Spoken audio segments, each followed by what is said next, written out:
All right. Grand Rising, my fellow Elohim, fellow I am. Welcome back to another sunny Sunday of the One Great I Am Awakening. I'm Chris Taylor, one of your hosts, and with me not at the moment, but is my partner in spirit and in mind is my really good friend, Mr. Gregory Isaac Thomas, um, also known as Sir T. He is multitasking at the minute. He's actually in Jamaica at this minute, but he will chime in momentarily when he gets a minute to do so. So in the meantime, the show must go on until he joins us. We have a wonderful topic for you guys today. It is titled, um, it's from a biblical story. Not sure exactly what book it's in, but it's the woman with the widow with the three drops of oil. That's what we're going to talk about today. But my question is, what is your measurement? What is your measurement of your faith? What is your measurement? Your measurement, personal, not necessarily the measurement, because there's a difference. But what is your measurement of your faith? Because everybody faith different. Apparently, we all have different levels of faith or what we're faithful in, and so on and so forth.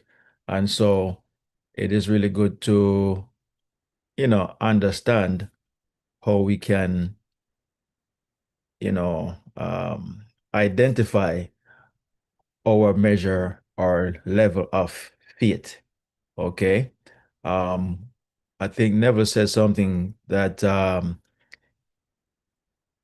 basically your faith or measurement of faith is usually going to be equal to what you believe. Okay?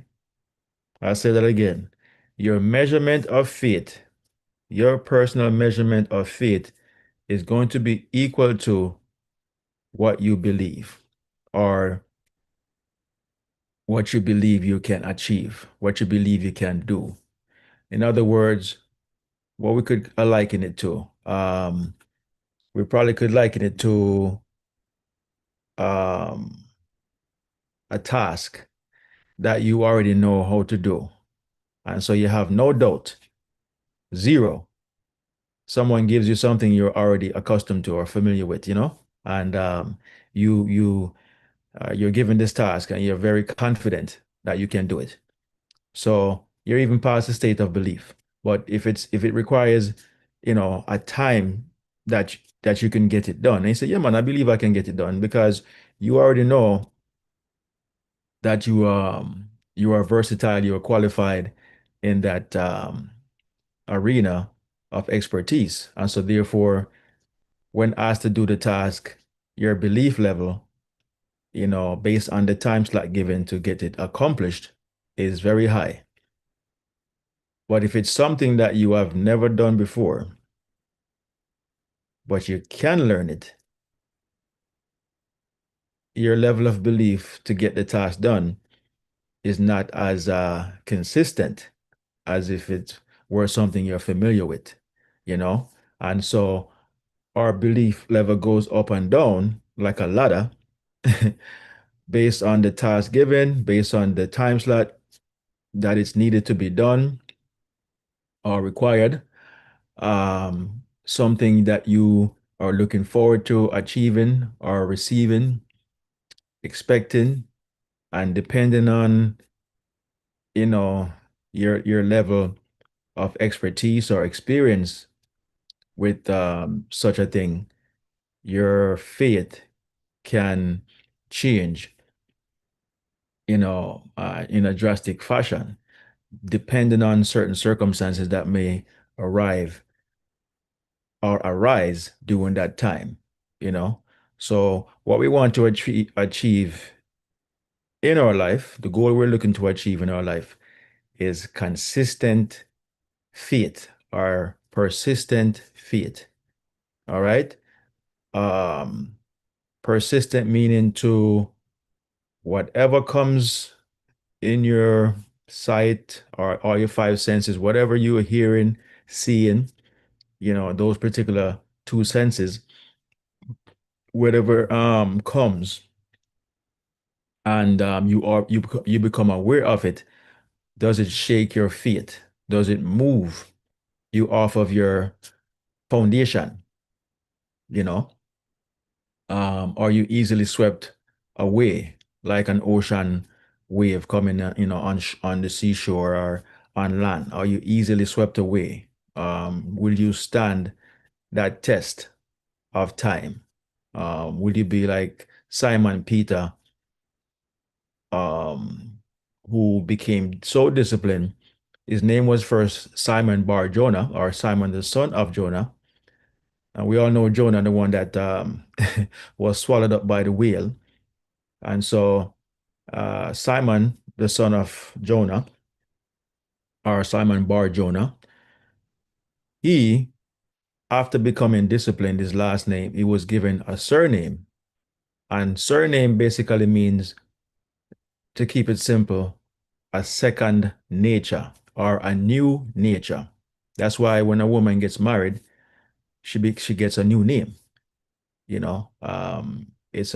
Another nature that she takes on. And so it's the same thing here with Simon becoming disciplined. He became Simon Peter. Peter means the rock, our rock. All right. Picture a very heavy, humongous rock that is hard to move off of its foundation, wherever it is laying.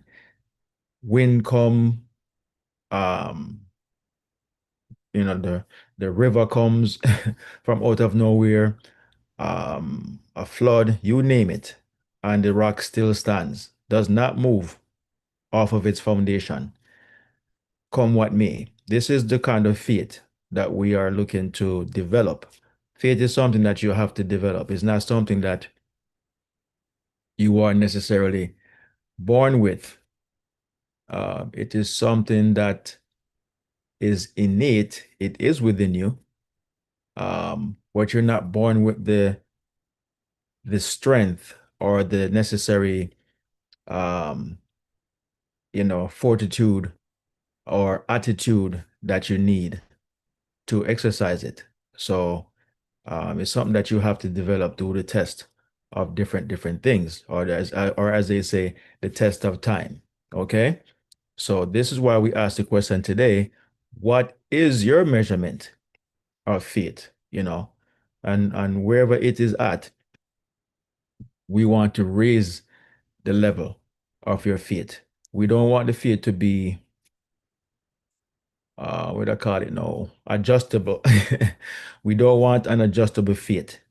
We want a faith that is constant, does not waver, does not go up or down. It is constant. That's what the word means. It does not change, comes what may. Be as constant as the sun. Uh, Wherein rain comes, the cloud covers the sky, but the sun still a shine. It does not change with the weather or with the environment, um, or with whatever storm or you know, any kind of weather patterns or whatever is going on. It's always constant with its attitude or with its with the way it shines. It's never gone. It's just hidden behind the clouds. But as soon as the clouds move, there it is. All right. And it is persistent, meaning that it is always gonna rise every day and it's gonna set every day. It does not change its operation. It's very persistent. It persists through all of the years that we've seen it, known it. It has never changed. We have changed, but the sun never does. So we want our faith to be like the sun. that is constant and persistent. It's always what it is, never allows anything to change its shine or its you know the we call it, the attitude or the potency, that's always constant. And then the persistent meaning to stay the time, to stay the course, persist, never to deviate, or to stop.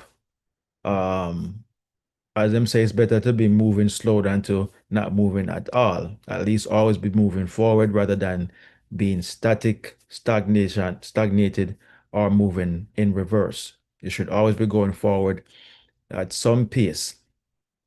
But whatever pace you're going at, what's more important is the feet that you're holding, even at the pace that you're moving, if that makes sense. All right. So yeah, your movement, your progress might be slow, but your faith is constant.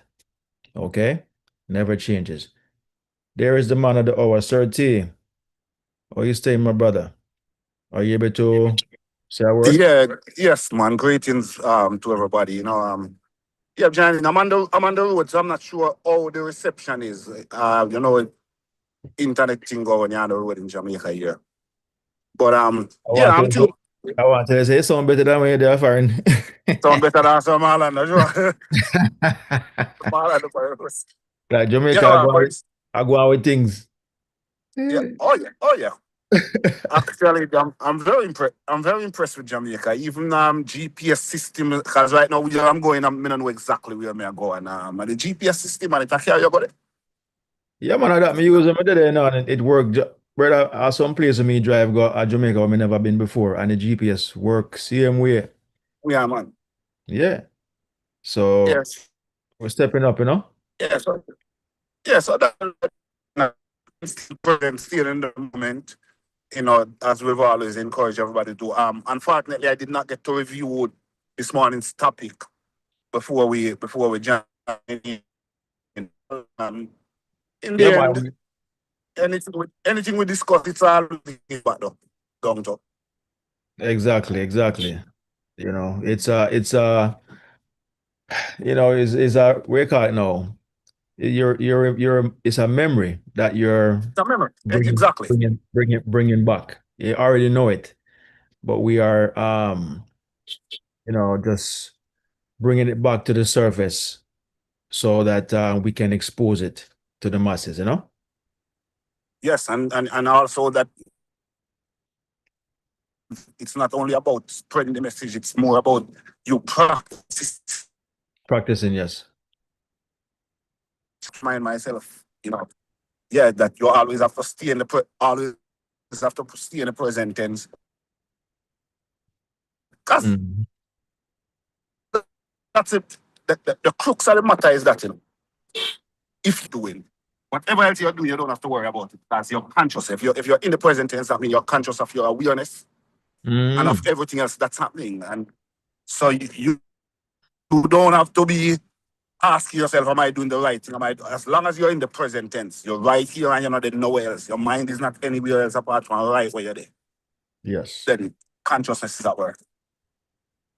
Because consciousness is presence. Presence is all that it is. Consciousness is there, but we are not aware that it is there. The minute Mm. you acknowledge its presence, That's when you know.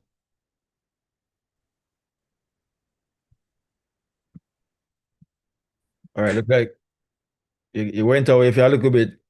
Just no certainty. yeah, man, I'll just listen in from here. Just keep rolling with it, sir.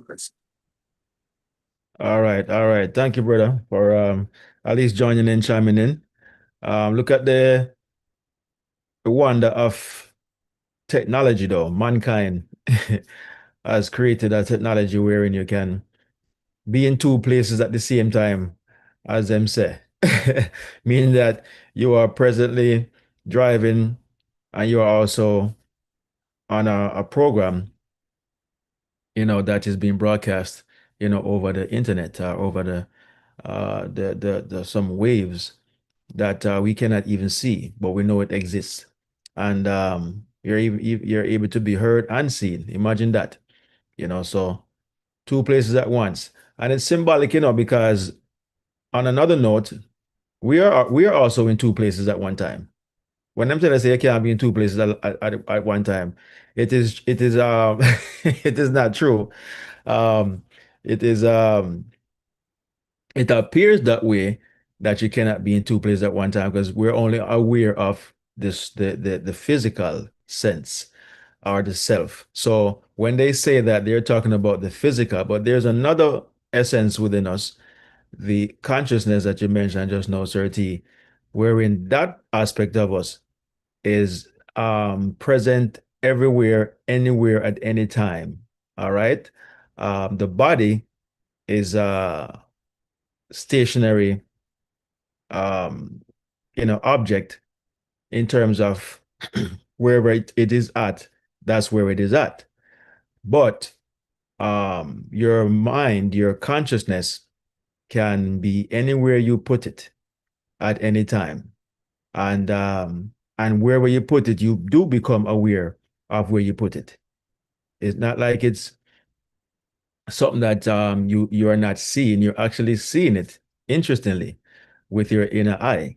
You can see where you put your imagination at any time. It's just like a dream. Your eyes are closed while you sleep, but when you dream, you see everything. So what else could you be using to see that, other than your very uh higher self? You understand? So anywhere you want to be, while you're in the physical state here, you can be. Thereby, you're in two places or multiple places at the same time. So, and here we are, we've duplicated that with technology, you know, right here on Earth. So we're always creating things in our image and likeness. And that's exactly what that means. It just simply means whatever um whatever we are in terms of our awareness, our consciousness, um we're always going to create something just like that. you know if we are both body and spirit, um physical and non-physical, everything we create is going to demonstrate such a thing. A computer has a physical expression or appearance, but then there's the software that is running everything that you cannot see. But it's there, it's internal, and it communicates with other networks or computer wirelessly. So we're always demonstrating our image and likeness. Our true image and likeness, is always being demonstrated in other things right here on earth, that we ourselves designed or slash created, if you want to use that word. All right. So that said, let's go into today's topic. I was given a rundown, Sir T, earlier before you chimed in that we're going to talk about today.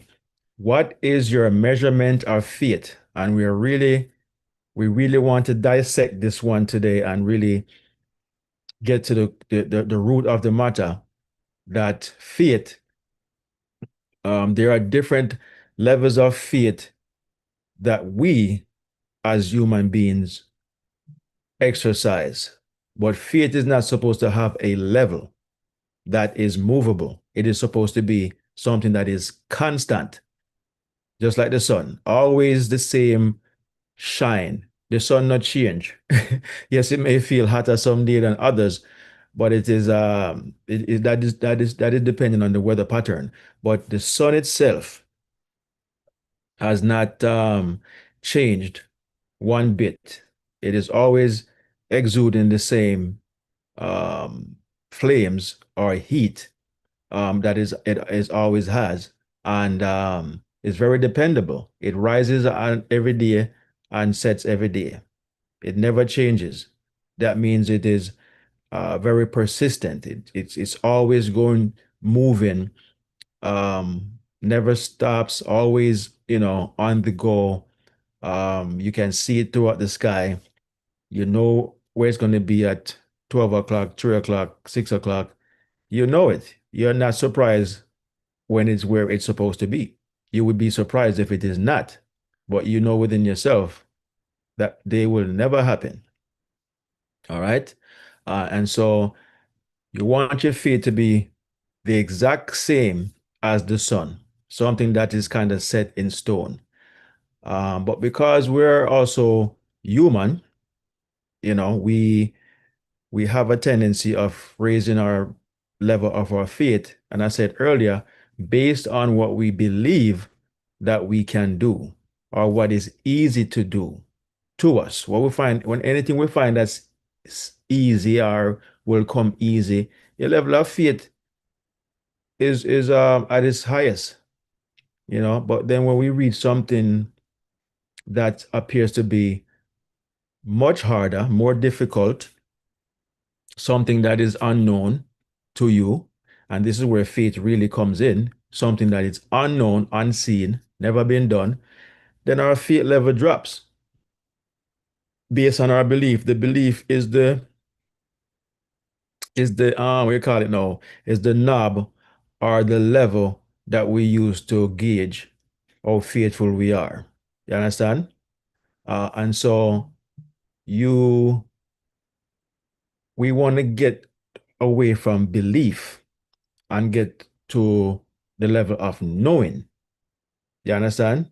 Like you just know. So like how you know the sun are gonna come up tomorrow morning, you are absolute in your faith about that. Nobody don't have to ask you if you believe that. You know.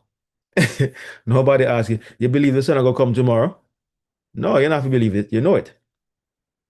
So we want to get to our faith to the level of knowing, not the level of belief, because belief goes up and down based on what you have done before or what you think you can do or get done. Okay? We don't want to use our faith like that. So that's why we asked the question today. What is your measurement of faith? And your measurement, when we get done today, your measurement has to be at its highest. Like it can't be no higher or low. It is a measurement that is you know divine. It is infinite. It is absolute. Okay, it just is. It don't have no levels to it, and that's where we want our faith to be. And I think Neville or someone had said that it's as just as easy as it's just as easy to make $1 million as it is to make $1. But it all gonna come down to your measurement of faith. It's all gonna come down to where your faith lies, you know, because it's easy to believe that you can make $1 than you can make $1 million. Okay? Because in most cases, it's something that you've never done, making a million. But everybody has at least made $1 or found $1. I don't know too many people who find a million, but most of us, if not all of us, have at one point in our lives found $1. And if we were to believe that we can do it again, the belief level will be very high because it's only $1.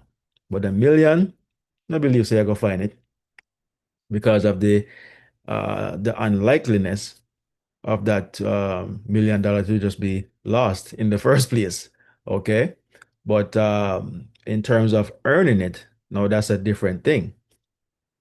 Earning it is up to you. You don't you won't you will not have to depend on someone losing it for you to have it because earning is an open source. You can do that in so many different ways with anything. So that's why we want to talk about that today. So I'm going to be reading from um, Neville Goddard's um, the Never Got a Deluxe collection. I don't know if you guys can see it out there. Let me see it again. Kind of, there it is. The Never Got a Deluxe collection. I hope it's showing up right.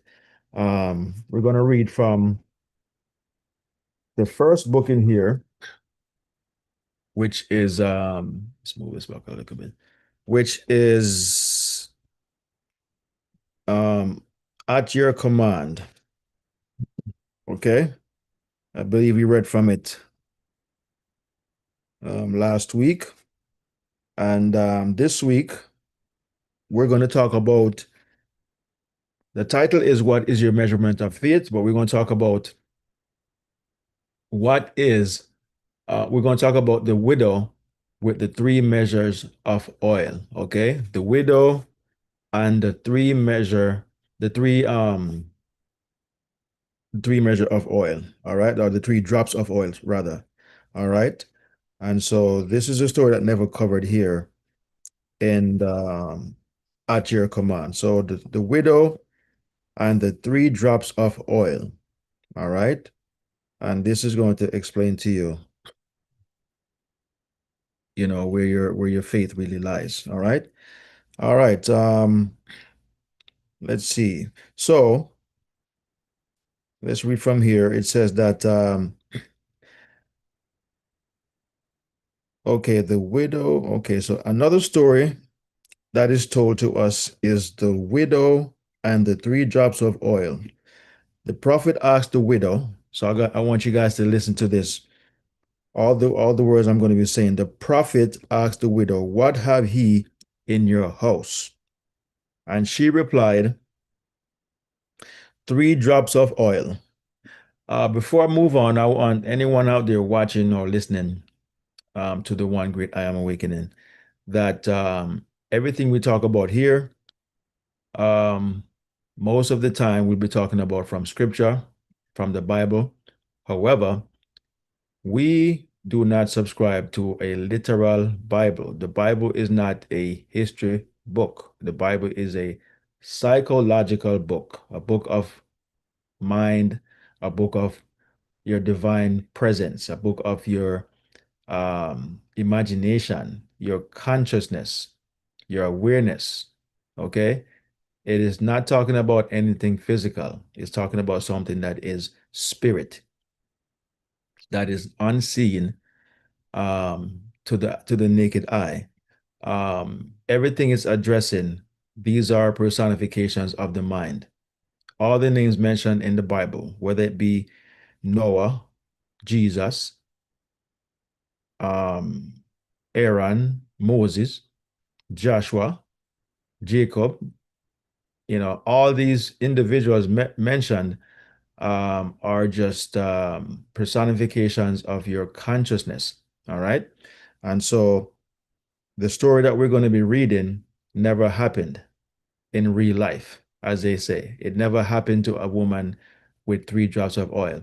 All you have to do is listen, not with, just the outer ear, but you have to use your intuition. You have to use reasoning, spiritual reasoning more so, okay?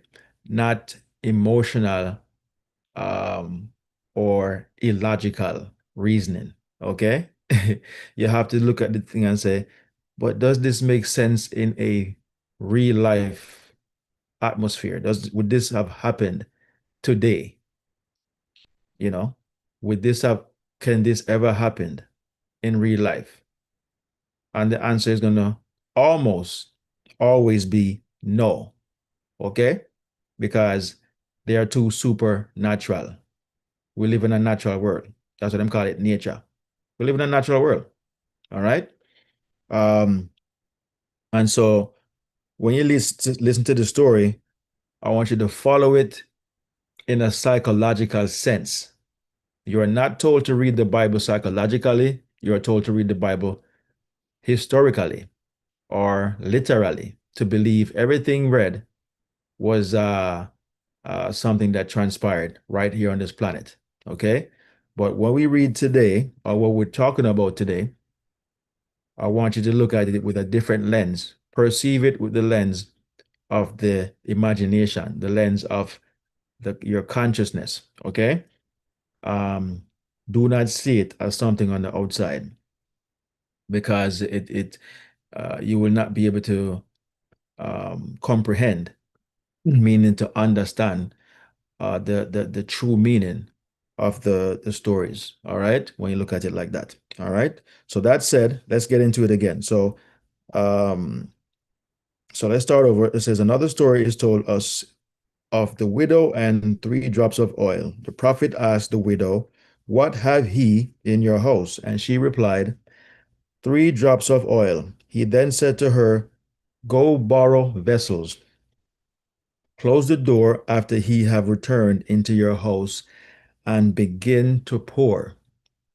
And she poured from 3 drops of oil into all the borrowed vessels, filling them to capacity with oil remaining.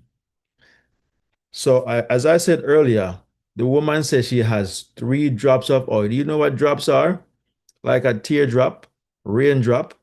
If 3 of those drop anywhere, you might not even see it because it might splash on, you know, all over the place, just, sprinkles of it. Or if it falls on a material that absorbs, you will not see it, like grass or the dirt or whatever the case may be. So, um, she was pouring 3 drops of oil in borrowed vessels. It didn't say how many vessels she borrowed. It just says vessels. Okay. But it is plural, or more than one. And she has 3 drops of oil. Can 3 drops of oil fill even a teaspoon? Can you fill a teaspoon with 3 drops of oil? No. So it must be talking about something else. As it's reading, it's talking about the story here. It says there was a story told us in the Bible of the widow. So right away you're thinking about a woman who is not married anymore. Her husband died and she's now a widow. Okay? So we already know what that means, externally. But do we know what it means psychologically? That is what I want you guys to um, contemplate. Okay? The psychological meaning of widow. Okay? Why did they use that story? And again, it cannot be 3 drops of oil literally. And if it was, and some people might make up a story to kind of like justify why they believe it's history by saying, "Oh, that was just a figure of speech. The 3 drops of oil could have been the term they use in those days. A drop might be, I say, a gallon of oil. Then you understand?" And she had 3 of those. All right, let's just say that is true. What in the world would that accomplish if it was even so? Let's just say I saw it go. What are you going to accomplish throwing a gallon of oil in some vessel? First of all, the oil is already in a vessel. The bottle, the gallon is in a vessel already, the bottle. Okay. So there would be no need to borrow. But let's just say you borrow something bigger or a couple of things bigger. What is that going to accomplish when you throw the oil into the vessels? What does that go do? It's just oil on a physical level. So it cannot be what it's talking about. All right. So let's find out the esoteric meaning of what we just read first, right? It says, "You, the reader, are this widow." All right. I am the widow. You listening to this is the widow. All of us is this widow. But why is that? Here's why. You have not a husband to impregnate you or make you fruitful, for a widow is a barren state. So a widow is called a widow only because when she loses her husband, she no longer has anybody to get pregnant. The name widow has nothing to do with a woman being unmarried because of the passing of her husband. Okay. If the husband is still alive, then we call her a widow, they call her divorced. But if the husband dies, she is widowed. Or if it's the man, he's a widower, right? So, meaning that he can't get anybody pregnant either. So neither one of them who loses the other cannot get pregnant or have a child anymore. So that's the purpose of the word widow. Okay? You have not a husband to impregnate you to make you fruitful. For a widow is a barren state. So something that is barren or barred or some kind of barrier is a state that is unfruitful, almost like a dry land that is not cultivated to grow anything. It's just dry and so. Um, no nutrients, no nothing is in it. Can't plant anything. It's rocky or it is um, just full of it's just dryness everywhere. It has no moisture, not like that. Can't plant nothing there. It's barren, nothing not gonna grow. Or if anything tries to grow, it dies in a matter of time. All right. So it's a barren state. It says your awareness is the Lord or the prophet that has become your husband. So when it says that the prophets asked the widow, what have ye in your house? This is your consciousness slash awareness that is the creator and the life germ of all things. When you go to yourself, in yourself, and say, boy, I may not have no money, boy, I may not have what it takes. I don't have the knowledge, or I don't have the means, or the how, and all these different type of things. Your consciousness is going to come to you and ask you, then what have ye in your house? Okay. And if you're awakened or if you are intuitive, you're going to say, I have 3 drops of oil. Let's find out what these drops of oil are. He says, your awareness is the Lord, and the prophet has become your husband, or the prophet. So the Lord is the prophet that has become your husband because you're in a barren state. You don't see the way how you're going to produce anything. All right. Follow the example of the widow, who instead of recognizing an emptiness of nothingness or nothingness, recognized the something, 3 drops of oil. Then the command to her, go within and close the door. The depths, the problems. No, close the door. That is, shut the door of the senses that tell you of the empty measures, the depths, and or the problems. So it's telling you about the empty measures, the debts, and the problems. Anything that you're experiencing, the senses is going to acknowledge that, and you're told to close the door.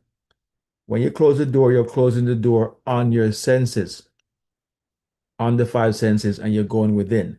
The 5 senses are resident externally because it sees everything that's going on in the world. It hears everything, it smells everything, tastes everything, touch everything. Whatever is going on in the world, the senses are external. But internally, when you go inside, you have psychologically closed the door on your senses. Okay? So now you're going in a different world that all things are possible because it does not use the senses of the outside to judge. It uses the senses of the inside to judge because inside there is no thing that is impossible.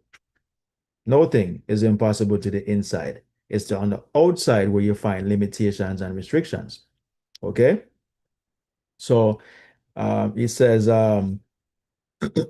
instead of recognizing an emptiness or nothingness, recognize the something. The inside. The inside is the something. 3 drops of oil. Okay?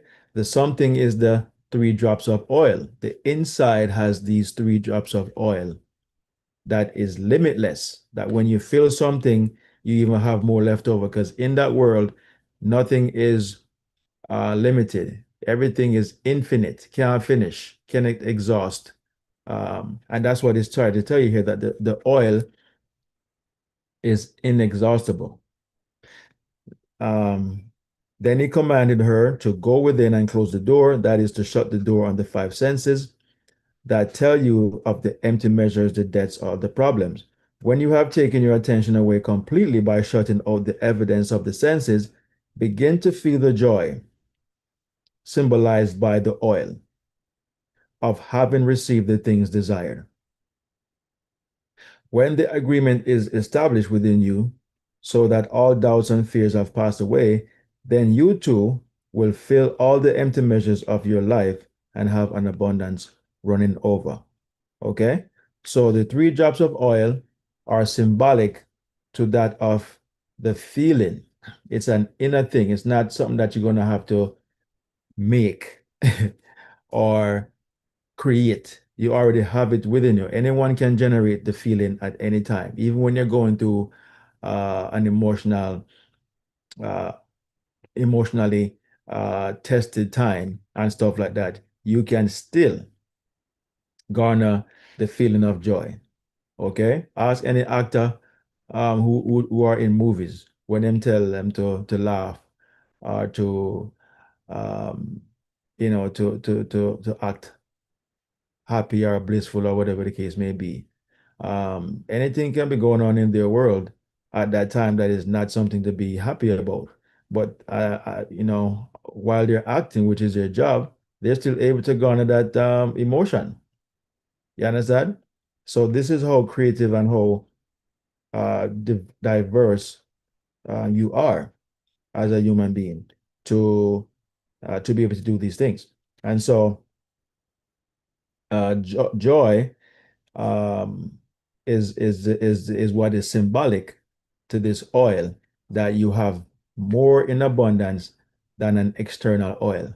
Okay, the external oil is something that you have to create, extract, and produce in containers and stuff like that. But your joy, you don't have any container. It's not contained anywhere. It's anywhere, everywhere, at any time you desire to use it. Okay? And so you're told to shut the door on your senses, all right? And then exercise this inner joy, all right? So, um, and it says, when the agreement is established within you, so that all doubts and fears have passed away, then you too will fill all the empty measures of your life. So anything, the vessels, you know, are the that is set to go and borrow are all these things that needs filling, that are empty, that needs to be replenished, i.e., money, relationships, any kind of challenges, problems, you name it. Um, these are the vessels that you're going to borrow and and use your joy, which is symbolic for the oil. You're going to use your joy now to imagine, you know, that these things are settled. That is, it's no longer an issue. You're and you're exercising your joy because in the outer world, if this is true, you will be joyful. So you go into the inner world to create the outer world. So you go inside to create the world that you desire to express outwardly, but you have to do it from within so that you can be projected without, because the inside is what controls the outside. All right. And so that's why it was saying to close the door on the senses, because you cannot perform on the inside if the outside is also still turned on, because now you're eating from the tree of good and evil, which just simply means you're being a double-minded man. a double-minded person. You are in the middle, lukewarm, playing both sides of the fences, and you can only be on one side or the other. So you cannot be double-minded. So you have to eat from the tree of life, which is one track. The tree of life is called the tree of life for a reason. All it does is give life. So you focus on that, which is going to give life to your desire, okay, or whatever it is that you desire to achieve. It's going to give life to that. So you're this tree of life. Your divine spark, your divine self is this tree of life. Your five senses is this tree of good and evil, of the knowledge of good and evil, because your five senses knows good and evil, hears good and evil, touches good and evil, smells good and evil, tastes good and evil. So your five senses is this double-minded aspect of yourself that is designed to be that way for the outside of for the outward world. That's how it had to be. It is this is something that is ordained. This is something that is cannot be undone. This is how it will always be. Your five senses will always be in the world of good and evil or duality, double-mindedness. But as long as you're disciplined, as long as you discipline the five senses or discipline your conscious mind, um, then you can function with all of those things going on and still, um, manage to navigate through life just fine. All right. So it says, recognition is this power that conjures in the world. Okay. Every state that you have ever recognized, you have embodied. Let's say that again. Every state that you have ever recognized, you have embodied. So whether it be good or bad, in some way you have um, consciously or unconsciously embodied these states, and that's why you recognize them, mean to reestablish um, them in the physical that after you have established them in the psychological. Okay, so first you establish it from within, and then you reestablish it from without. All right, so anything that you recognize are things that you have embodied. That which you are recognizing as true of yourself today is that which you are experiencing. Okay, so to be as the widow and recognize joy, no matter how little the beginnings of recognition, and you will be generously rewarded. Okay? So it says here, no matter how little the beginnings of recognition, and you will be generously rewarded. For the world is a magnified mirror, magnifying everything that you are conscious of being. So they're saying here that the world that you're seeing is only a big mirror that has magnified the inner world, which is unseen, the experiences that you are imagining or contemplating or envisioning. The world is what's broadcasting, the what's going on within, okay? And it magnifies it. So you're seeing it on a larger scale outwardly, all right? It says, that which you are recognizing as true of yourself today is that which you are experiencing. So be as the widow and recognize joy, no matter how the little the beginnings of recognition, and you will be generously rewarded. Okay? For the world is a magnified mirror, magnifying everything that you are conscious of being. It says here that I am the Lord, the God, who has brought thee out of the land of Egypt, out of the house of bondage. Thou have no other gods before me. Thou shalt not have thou shalt have no other gods before me. What a glorious revelation. Your awareness now revealed as the Lord thy God. Come awake from your dream of being imprisoned. Realize that the earth is yours and the fullness thereof, the world and all that dwelleth therein. You have become so enmeshed in the belief that you are man that you have forgotten the glorious being that you are. Now, with your memory restored, decree the unseen to appear, and it shall appear. For all things are compelled to respond to the voice of God. Your awareness being, your awareness of being. And it says here, right, it says right here at the end, the world is at your command. So let's just unpack again, this this um last verse right here. Okay, it says that I am the Lord the God which has brought thee out of the land of Egypt, out of the house of bondage. And as we mentioned earlier, guys, the Bible is not a literal book, it's not a history book. Egypt is not a place as we have come to know it externally that exists over there in the Middle East somewhere. Um, it's not that Egypt that they're talking about. Okay? Egypt is not an external um, place. Okay? Um, the Egypt that we have come to know was not named Egypt originally. It is named Kemet.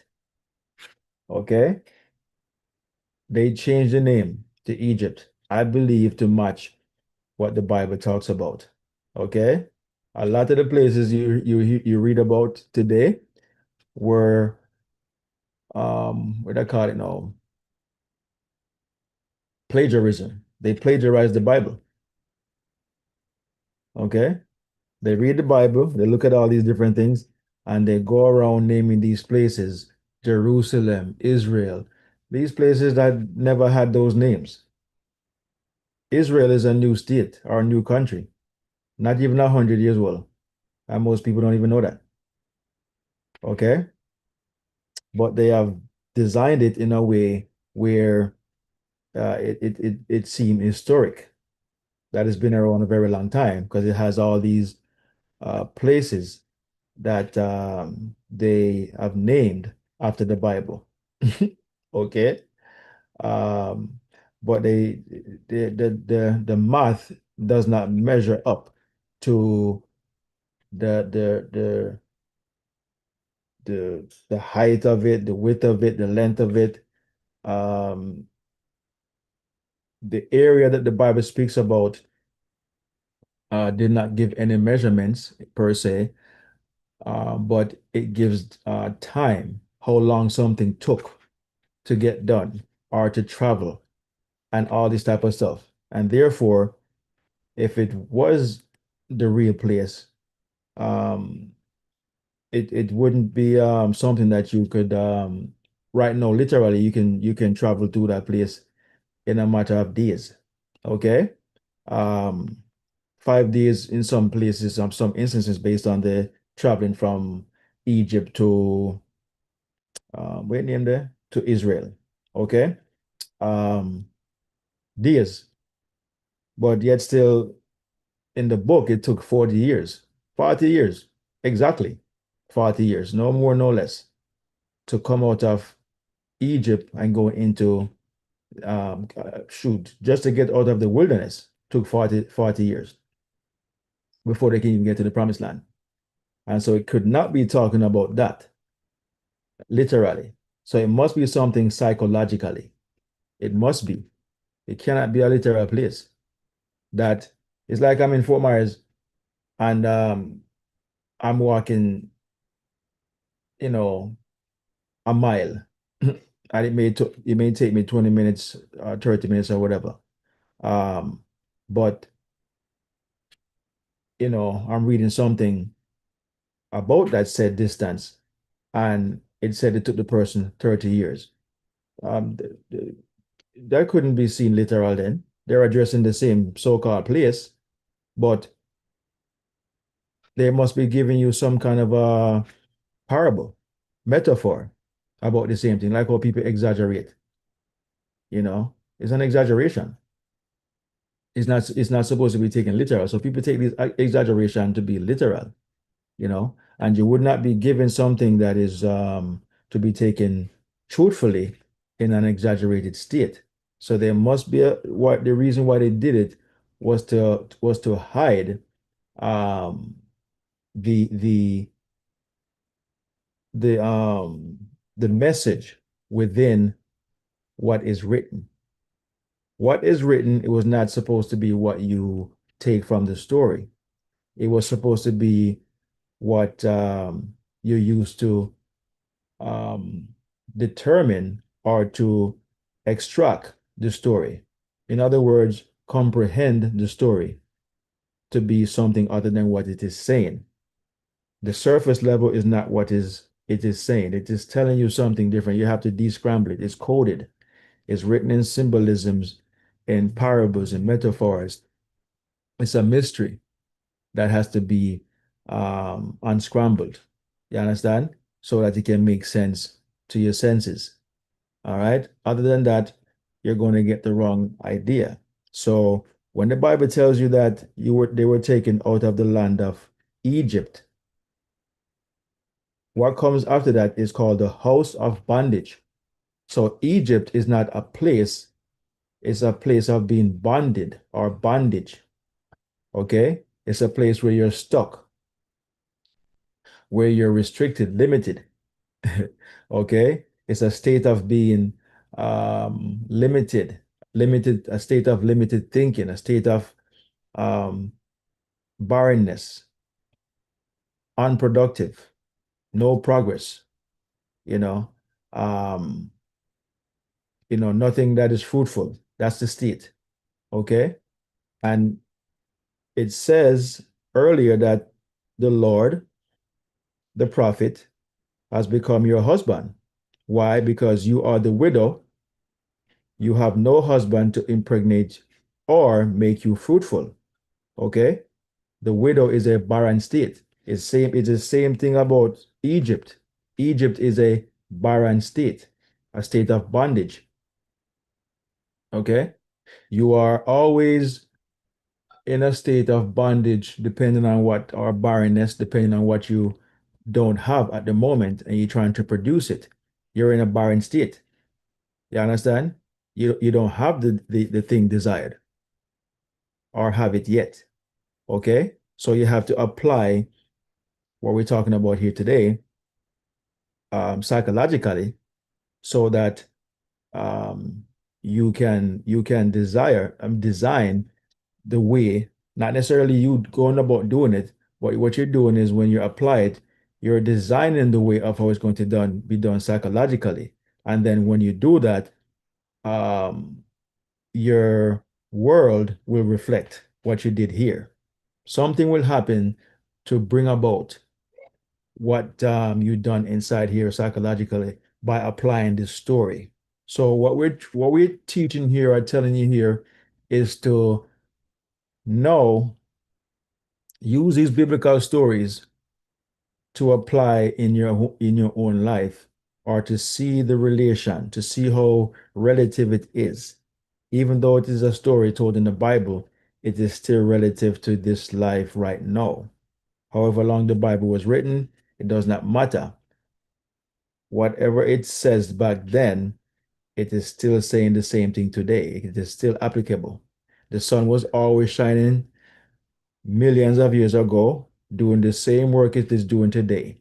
So we're saying the same thing here. This is a principle that is divine, that is infinite, that is, a fixed principle that cannot be bargained with, argued with. It is a law, a universal law. You understand? And all you have to do is apply it and it works. But do not apply it um in the don't go get 3 drops of oil and mimic what the Bible says. That's not going to work, because the 3 drops of oil is going to only give you exactly 3 drops of oil. It will not fill anything and will not overflow, like it says in the story right here that the lady, when she was filling the vessels, the bar vessels, She filled it to capacity with oil remaining. So it cannot be talking about 3 drops of oil. When the Bible tells you to close the doors, it's not telling you to close the door of your bedroom or the door of your house. It is the doors of the senses. It's not telling you to shut your eye. Okay. This is partly why when you're told to pray, you close your eye because you're closing off all of what you're seeing so that you're not distracted with everything that's in and around you. You close and you go in. You start to um, um, become centered, and that's what it takes to close your eyes. So we get that. But when they say close your doors, they're not talking about your eyes. They're not talking about your bedroom door, your front door of the house or whatever. They're talking about closing off your attention to the outside world. Your attention is this door. All right. I am the door, scripture tells you. Okay. And so you're closing off the door, which is your attention, to all the externalities, all the things that your five senses are aware of.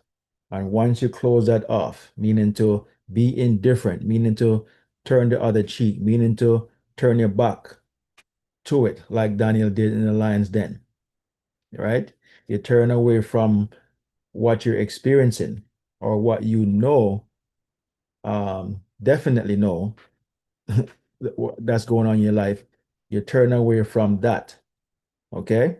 And then you inner size, I like to say, what the book is telling you here, or what scripture tells you here, that the lady was asked by the prophet. The prophet is your awareness, the prophet is the Lord or God, your consciousness. The prophet told her to go and borrow vessels. Your vessels are the desires, the thing that you are lacking, an issue, problem, a circumstance that you're having. These are the vessels that you're filling with the joy that these things are done, that these things are fixed. The oil is symbolic the joy is symbolic for the oil. Okay. The oil is is um is what you're pouring into these vessels psychologically, which is the joy or um the idea that the thing is already accomplished. You understand? That you are seeing the thing already done. That's what you're pouring into the vessels. All right. Now, as our title today, what is your measurement of faith? You know, the oils you can say, you know, represents measurement. The 3 drops of oil could also be seen as the 3 measures of oil. I think somewhere in here talks about measure. All right. Um, the 3 drops of oil is like a measurement. However, it is told to you here that this oil, when it filled the vessels, it had up to capacity with oil remaining. So it is telling you that it uses something that is, that is you're seeing it in a when it's telling it to you, you know what 3 drops of oil is. So you automatically you've gone to your imagination to measure 3 drops of oil. But when they demonstrate what the 3 drops of oil can do, you now know that it cannot be just 3 drops. So this 3 drops is just is just something that is symbolic to something that is greater. You know, three, the number 3 means completion or resurrection, something that you're bringing from the dead to being alive, something that was unseen, unrecognized, to being recognized or to be seen. That's why they say 3 drops of oil. They never say 11 or 25 or 100. They said three. Jesus was buried and was raised from the dead or resurrected in 3 days. Jonah was swallowed by the the um the whale and was what was for 3 days. Slept in the belly of the whale for 3 days. All these things. So the number three is always synonymous with resurrection or rebirth. Okay, coming back um alive and stuff like that. Okay, um, and so that is the measurement that they're going by in terms of they know definitely that within 3 days, the thing desired is going to be resurrected. Now, this three is also not to be taken as literal, it is just a psychological truth about consciousness. It has nothing to do with a literal 3 days. It could be 3 hours, it could be 3 minutes, it could be um 3 months, it could be 1 day, 1 minute, 1 hour, 1 year, 1 month, and still represents the number three because you're resurrecting something that you have not seen or have not done to now being done. So however long that takes to happen based on the circumstances, that represents 3 drops of oil or 3 days. Okay, always remember that. So when they use these numbers in the Bible, they're not talking about a literal number of days or hours or months or years. 40 years, 40 days, 40 night. 40 is used for days and night, sometimes even maybe 40 hour, like on a job. It's symbolic when they use 40. Okay, because 40 again represents fullness, ripeness, when something is ready, as in a baby, a woman, is ready to have the baby in 40 weeks. You understand? And so that's where they get the 40 from. All right. It's when you come to a fullness, a time where the thing is ready to exit. Like when they were in the wilderness for 40 years. They were only in it for 40 years because at the 40th year, it was time to exit. It was time to come out like the baby, exit the womb. The wilderness it could be seen as the womb, a state of barrenness. You understand? A state um, that is unseen at the moment, but it is in development. But in the wilderness, it's really a state of confusion, meaning that you are lost. You don't know what you are, who you are, and so on and so forth. So all these things are subconscious or psychological states that will come to the surface at some point when it's in its fullness. Okay. Um, and so the as we're saying today, what is your measurement of faith? What is your measurement of your faith? Okay, what is your measurement of your faith? Personal. Where do you measure your faith? Based on the things that you desire? No. Based on the things that you had desired some time ago and it has not happened yet. Based on the things that you're desiring to happen in a particular time and you want when that time comes, that thing that you desire to happen at that time will come or will arrive. What is your measurement of faith? Also, in comparison to things that you had already achieved or done, do you think your faith, which is your fortune, that's another book from Neville, do you think your faith, the same faith you exercise to get that thing, is the same faith that you're going to need or use to to get what you thought would have happened already, or what you desire to happen in the future, you know? And so that's what we're talking about today. Um, you know, what is your measurement of faith? And what we said earlier is that the faith, we don't want to have it to have a particular measurement or size or level that you know that is adjustable. We want this thing to be at a constant and persistent level, never changes. All right, always the same, and is always persisting, always moving.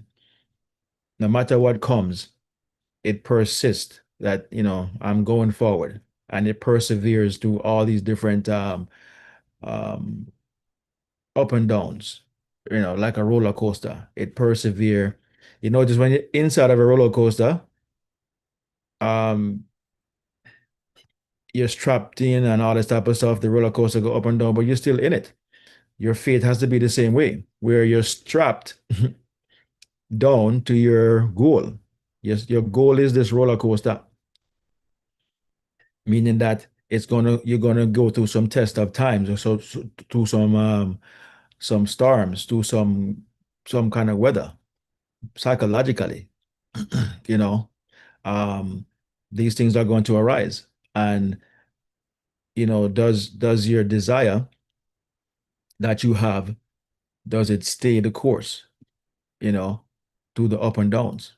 You know, does it hold on, or does it say, you know what, can't bother with this? This is too much.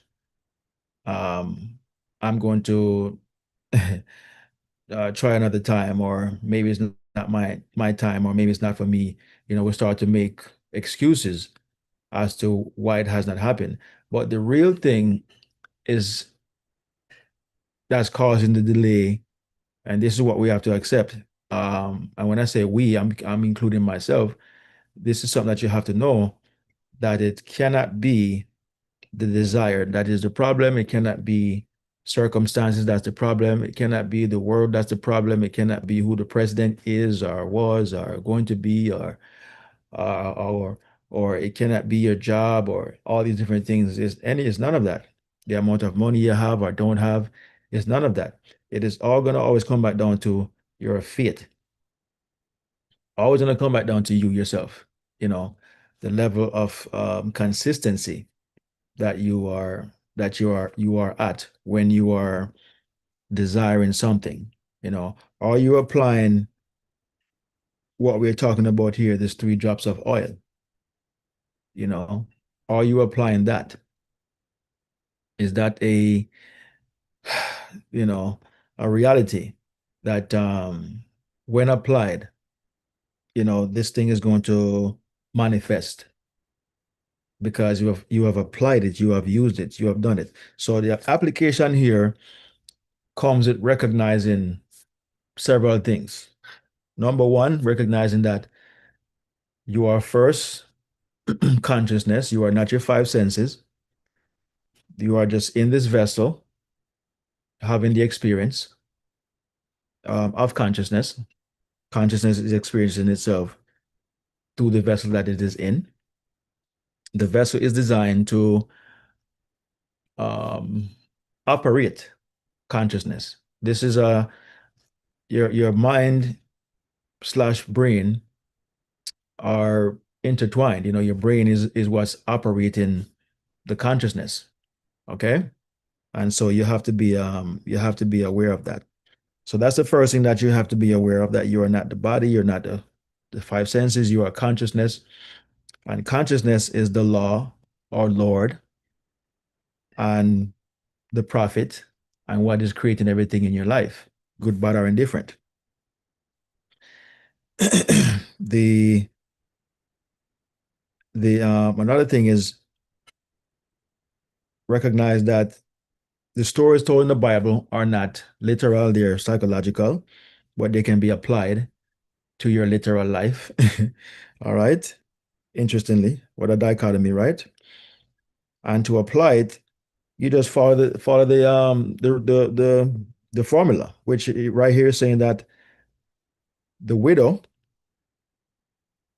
was asked by the prophet, "What have ye in your house?" So your house is your in this case is your she said she has 3 drops of oil. She was talking about her emotions. I have in my house are the feeling of the wish fulfilled. That's what you have inside your house. Okay. Um, Give me 1 second, guys. I have to tend to something real quick.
All right, guys, I'm back. Sorry about that. Yeah, so as I was saying, the the the levels of oil is you know, your state of what I call it now, of fulfillment. Where do you see this desire? Is it a done deal? Is it um as never teaches us to see the thing from the end, already fulfilled. The end of the wish is where you should be, meaning that if you desire to be in a particular place, don't desire, don't look at how you're going to get there, when or if. See yourself already there. So you're already putting yourself at the very end of your desire. Okay. So this is what Never says to do when you're exercising your consciousness is you think from the end. So this is the 3 drops of oil that you want to have. In this sense, the oil is represented by joy or the mood or the feeling. Okay, that's another term you can use. So you're supposed to have the feeling of this thing already manifested. Whatever it is, you're having the feeling of that. Okay, and if you sustain that feeling, meaning that it's not moved, it's not shaken, no matter what's going on. If you somehow the economy slows down, or your job slows down, or um, you find yourself with some money issues and whatnot, all this type of stuff, you still don't lose the dream of what you desire to attain. You still hold on to it with the same feeling that it is fulfilled. This is how you know your level of faith. Are you sustaining the level of joy or the level of feeling? And based on that um, sustainment, you are telling what measure of faith you have. And the measure we're talking about here, guys, again, is not a size like the mustard seed would allude to for most people. He wasn't talking about the size of your faith. It's just that the mustard seed is only conscious of being a mustard seed. So its faith is absolute and is always constant, always persistent. It doesn't know it to be anything else. Okay. So so we're not talking about a size. These are just symbolic, I would say, comparisons based on the size of your issue versus the size of your of where you are right now in your faith. Okay?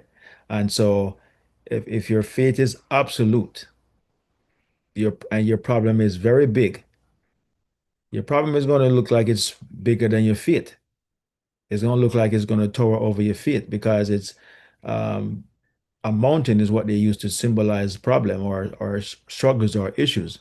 So they're just saying, you're always going to perceive your desire or challenge as the size of a mountain, even though you have absolute faith to the world. Any desire is always going to be of a mountainous or sizable thing to conquer. You understand? And so it was just a brilliant and symbolic way to show how people perceive problems. It's always like a mountain in comparison to your faith. You understand? But if your faith is absolute or is very focused on the issue at hand, which is in your way as this mountain, but you focus on the solution, if your faith is as absolute, as definite as the faith of a seed, whether it be a mustard seed or orange seed or guinea seed or mango seed, it doesn't matter the size of the seed. All seeds only know how to be one thing, and that's that seed for that tree. Us as humans, we are consciousness. We are not just an individual. We have in us infinite desires and stuff like that. And our challenge is keeping the focus on these on these the path towards these desires is staying focused, tunnel vision, as them say. Put on your blinders and don't see left or right. Just see just see ahead of you. You don't look behind like Lot's wife. You don't look right or left. You stay focused. Okay. And so the the the idea of a mountain and a seed is just to show that one aspect of this comparison is always absolute, and that is extreme focus, constant focus, and the other one is represents problems or desires itself, that they always seem to be this mountain that we have to conquer or climb. But if your faith is constant, if your faith is absolute, like that of the mustard seed, then you can tell that problem, go into the sea and be here no more. You understand? Because you are so faithful that this thing is fixed, that you don't ponder the unlikeliness of it being solved. You only ponder the likeliness of it being solved. You understand? You're only going to look at the outcome being what you desire to be at all times, and you're consistent. Okay. And so the the the you're told to that you are the widow, and that the prophet asks you how much oil you have. So it's asking you to three drops of oil, which three means resurrection. So it's telling you that whatever you apply the three drops to is going to be resurrected. And the three drops here is your feeling, your joy, the wish fulfilled. Okay? That's what you're applying. You're going to apply the wish is already fulfilled, which is your three drops of oil. All right? And um you're told that a widow is always someone who is in a barren state, because a widow is someone who does not have a husband, so therefore she cannot get pregnant because she doesn't have a male. Or a widower cannot impregnate a woman because he doesn't have a female, doesn't have a wife. Either way, it doesn't matter if you're male or female, it applies to you. You are the widow. They just use that for either male or female because we're talking about man, okay? Mankind. Everybody is a widow until they recognize that they have a consciousness who is the husband. Consciousness is the one that, or the thing that brings in everything into this world. Consciousness is the one that impregnates itself with the help of no man, all right, to bring into the world all that you desire. So it is telling you to use your own consciousness, not another, not the devil or some God in the sky that does not exist. It is telling you to use your very own self. And when I say self, I'm talking about your true being, which is consciousness or your imagination. Use it to imagine the thing desired as completed, as fixed, as finished. And it represents um, you using the three drops of oil to impregnate yourself by saying or imagining that the wish is already fulfilled, imagining that you've already have the thing desired. Okay. And so when you realize that you always have this husband at your disposal, you always have consciousness at your disposal, it is then you realize that your fate is absolute. It's just that when we live on the outside using the five senses, your fate is no longer absolute because you're no um dropping your consistency in your faith, meaning the it being absolute is no longer 100%. It's now 80%, 50%, these different levels because you go back and forth based on your belief, you know? And so you're changing your level of measurement of faith in this state in this topic today. What is your measurement of your measurement of your faith? We constantly condition our faith, so to speak, and you should never condition your faith. You understand? Because you cannot condition a seed. The seed is always what it is. Can't condition it. So we shouldn't we should treat the faith, our faith, the same as a seed. It's not something that you condition. It's something that you're you're working on disciplining to always be at a constant and persistent um level of our measurement, our measure. You understand? You always want to be at the very highest level that there is. Not in the middle, not below, not like that. Always remain up here. There is no other place to go in faith, but all the way to the top. Okay. The minute you start to bring it down here, they say, well, I don't know if I could achieve that. You know, you're no longer absolute because you're basing your level of faith or how faithful you are based on how much you believe the thing is achievable.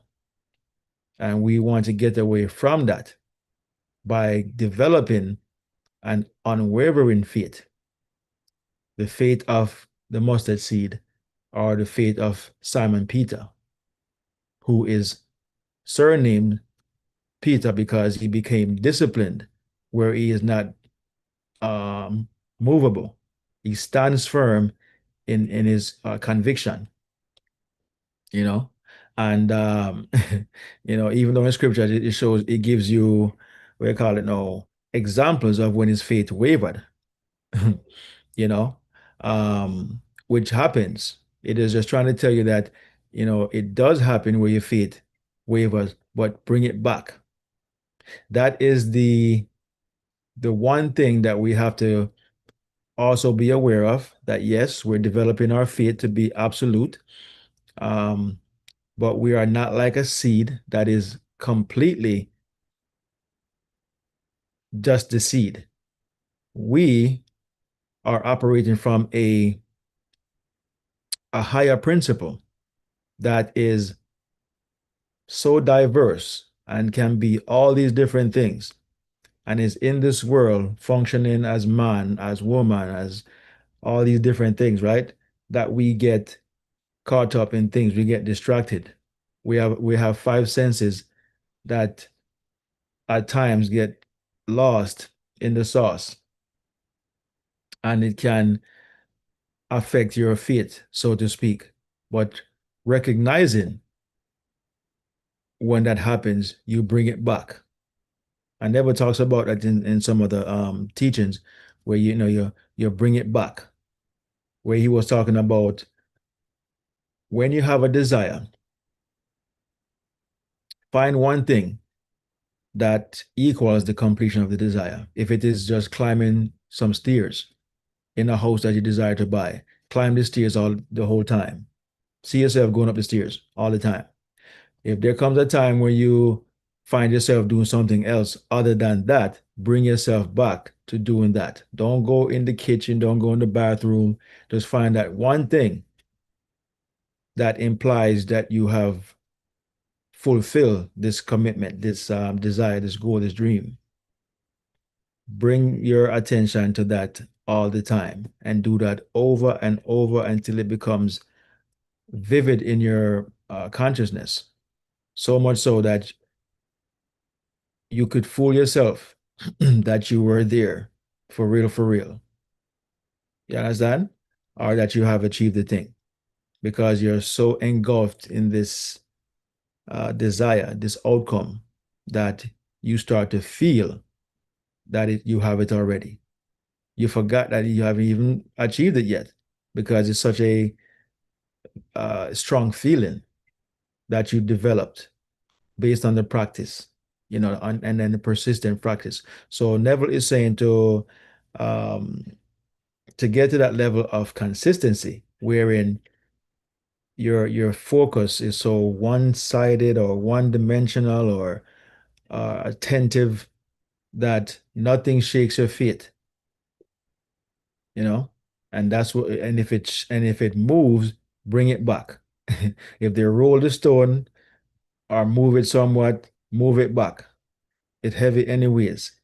Okay, you're developing consistency. You're developing persistence and perseverance. With the up and downs of life and whatnot, you persevere. You don't change your fate because, like in my case years ago, because I lost my job, in the heart of Christmas, and stuff like that. Or that same year, I lost my house, my cars got repossessed. You understand? One of them I voluntarily gave up, tell them come get it. You understand? The other one, they came and got it. But the other one, I told them, all right, I see where this is going. Come get the car. You understand? So those things did not change my expectation that things will get better at some point. It didn't tell me or confirm that this is where I'm going to be the rest of my life or everything's going to continue to go downward. Matter of fact, that was the lowest I could have gone. So the only way you can go now is up. But some people do not perceive life like that. And so they do the next best thing, which is to go even lower, which is to take themselves out completely because they can't fathom or perceive there is a way to get out of the mess that they're in. You know what I'm saying? So that was never my um, mindset. I always knew that, oh, what am say? Addition by subtraction. So all the things that I lost was adding to me in the future. I no longer had responsibility for them. They weren't going to continue to take money out of my pocket, and I would end up finding a better job than what I had anyways. So I lost my job, lost my cars, lost my house, all these things. But I ended up, I was in bankruptcy, all these things. So I ended up finding um, way better, in the end. So I added to my life by being taken away. But whatever I had before being taken away, I was experiencing the Job biblical story at that time. Job lost all his possessions, but he was blessed with 10 times the amount, if not 100 times the amount, in because he what? Maintained his faith. He was told to curse God and die and stuff like that. When you're told to curse God and die, or Job was told to curse God and die, this is symbolically saying, you know what, this thing not gonna work, My faith weren't strong enough, or um, I'm gonna give up this desire. This is you cursing God, or I've been asked to drop what you're doing. It's not going to work. Give it up. You know, it is a desire that is not possible. But he persisted. He was being tested. How faithful he really is in God, in his awareness, in things being um always blissful, or whatever the case may be.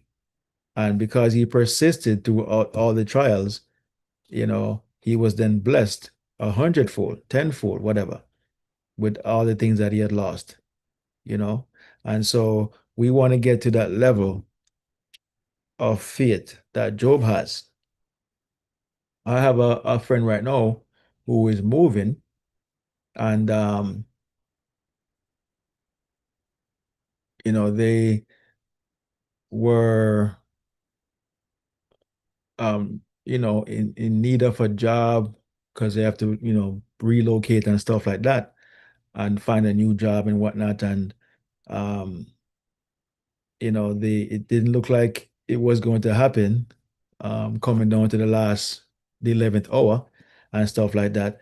But when they started doing certain things, which is the empty vessels, there was a story about digging ditches, dig your ditches. This was um, in Second Kings, where they were told to dig their ditches.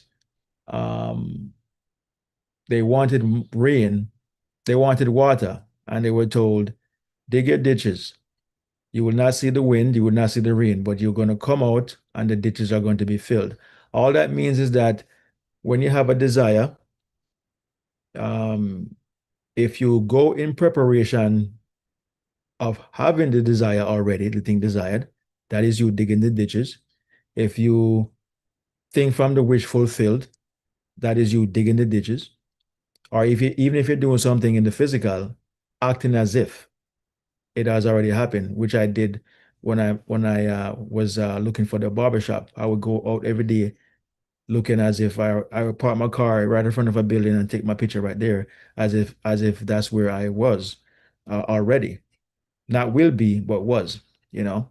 And so I did that for quite some time until this day. Uh, my car is in front of my barbershop, just like that, as how I had seen it or designed it or imagined it. Um, but I went out doing the the work, so to speak, acting as if, you know. So when you're you know having these mental ideas and whatnot, it's going to require a level of consistency. Um, and that really entails is talking about your faith. The faith is going to have to be consistent. It's going to have to be persistent. Cannot change with the things that's going on. That's the level we want to get to, and that's what we're asking today. What is your measurement of faith? Does it change when things start to adjust? And if it does, if things make you change your faith drastically or somewhat, bring it back. You know what I'm saying? How you bring it back, like Never says, you find that one thing that that, that confirms, that you've achieved the thing, and you focus on that thing, whether it is, like I said, you're walking up a staircase back and forth, your favorite part of the house, the TV room, or maybe the kitchen. You dress up the idea, um like Sarah, like what's your name, Rebecca did, Jacob, when he was trying to supplant his brother Esau, and get the blessing. She dressed him up, dressed him up as Esau. But it's symbolic because Esau represents the physical state, the thing already in existence, or the thing already seen. And Jacob represents the unseen state, but the state that is seeking embodiment, that's seeking to replenish, um, something that, you already had but lost, or something that you never had. Either way, that's Jacob. Okay. And so she dressed him up, put on the clothes that Esau wore. Well, yeah, put on him clothes because he smells like, so he can smell like earthy, dirty. Someone is out in the field, and she also put a hair, goat skin on his body so he can feel hair like his brother. These are just all symbolic, not a true story, not a real story, but the psychology of it is true. That's what makes it the truth, or a true story, but not a real or literal story. It never happened. But this is what you have to do within your consciousness. You dressing up from within the desire as if it has already happened, which is thinking from the end, from the very beginning. And so she put on the goat skin, his brother's clothes, and the only thing she could not change was the voice. Yeah, as that he still had the same voice of Jacob. However, your desire is blind to who, the person is who's desiring. It does not hear the voice, it does not see the face, it is blind. You understand? I mean, in the story, it says that his father, who is Isaac, heard the voice of Jacob, but that is just to dramatize the story so that we can say, oh man, don't you see that this guy is not Esau? He's lying to you. When you're watching a movie, they do that stuff to you to make it dramatic. But there's a plot.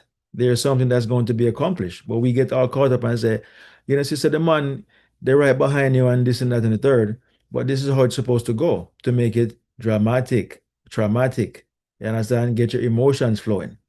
Okay. But consciousness does not hear a voice, it hears your desire. It doesn't see your face. It sees your, or feels your emotion. You understand? And so when Jacob say, um, it is me, Esau, I say, well, you sound like your brother Jacob. So I cannot just go by hearing your voice. I have to go by how you feel. So he says, come here closer so I can feel you. He's talking about you, the one desiring, the Father in you, your consciousness is telling you, the one desiring, to have the feeling of the wish fulfilled. That is telling you to come closer to the feeling of the wish fulfilled. The Father is calling you, or asking you, to bring your emotions, or use your five senses to to act as if it is seeing, hearing, tasting, smelling, and touching the thing desired. Act as if. Use your imagination to design it like that, to dress it up like that. So when Jacob was being dressed up, he was being dressed up in clothing. The fur is feeling, was what they were working on. That's why she put on the clothing. And the father said, well, you felt like your brother, you feel like your brother Esau, so I'm going to bless you. I'm going to give you the blessing. And so therefore Jacob received the blessing, and he ended up supplanting his brother Esau, which means his brother was given the what do I call it now? The the the right to give birth to things. And they call it the birthright. So your anything that's physical in the world is only here because it has the right of birth, just like a child. It has the birthright. And so, but before it can have the right of birth, something has to precede it. And so Jacob says, can I have your birthright?